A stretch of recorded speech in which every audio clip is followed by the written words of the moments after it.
you just never know who's watching. They need to see you, see you, see you, see you, see you. And I just think, do I have time to watch this? 0 posts, 0 engagement, 0 likes, but then you still get a DM and you still get an opportunity.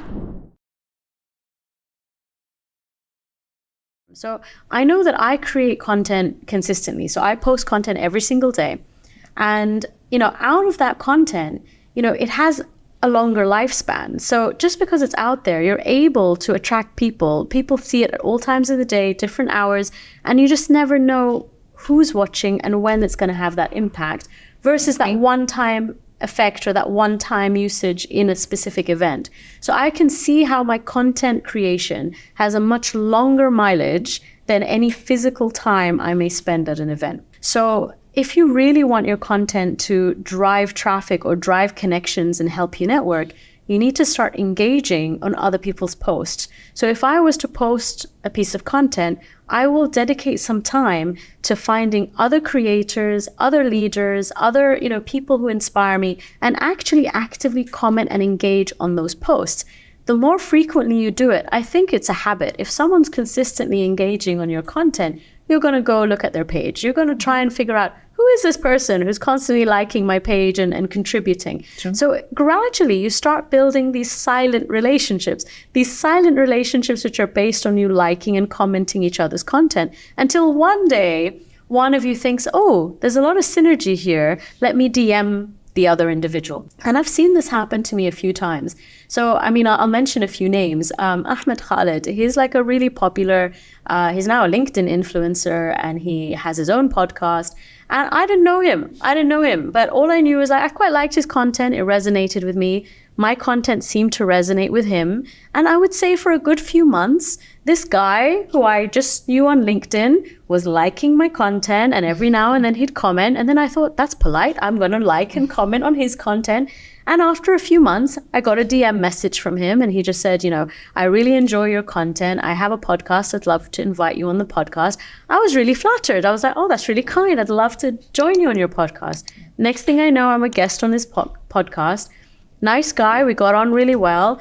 And then we found other things to collaborate on. We then did an event together. We're now working on some, packages together in the personal branding space. And it's just fascinating to me when I look at that relationship, because it started through LinkedIn engagement. It started online. So it's an online relationship that has now evolved into the offline space. When you're in a journey of trying to attract a new audience, I still think the content needs to be valuable. It needs to be educational, but it also needs to be concise. Because if someone is seeing your content for the very first time, they don't have time to sit there and really get to know you and really understand all the do's and don'ts and what the best ways are to utilize your service. It needs to be educational for them. So how can you give them something valuable? I would say in under a minute. I produce a lot of videos, so in video, under a minute. And the reason, any guesses what the average viewer retention is? So it's usually around scrolling on any platform is like 3 to 4 seconds, but typically 45 seconds is the average attention span of a video. So if someone sends you a video, if you're like me, the first thing I look at is the duration. And I just think, do I have time to watch this? And if it's under a minute, I'm like, okay, I'll watch this. If it's over a minute, I don't have time. I don't have time.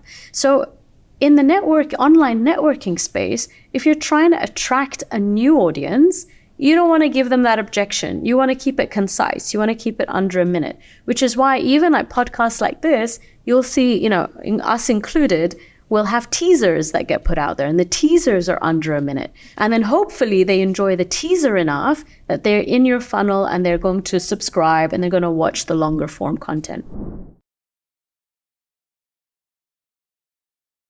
What is the objective of your content? So for example, if my objective is a sale and, I'm talking about getting in front of a camera, not everyone wants to publicly admit that they don't like getting in front of a camera. So I may get a DM.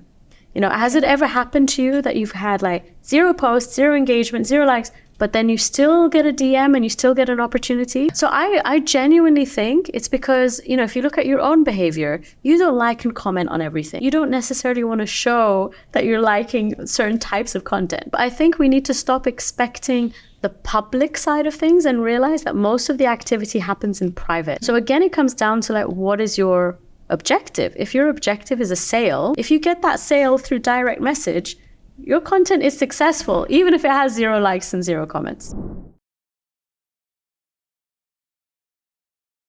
I was once in a networking event, and I found this really interesting because a lot of people, again, on LinkedIn will know Hussein Wahbi, very popular LinkedIn influencer. Didn't really know him personally, just like most people, I watch his content.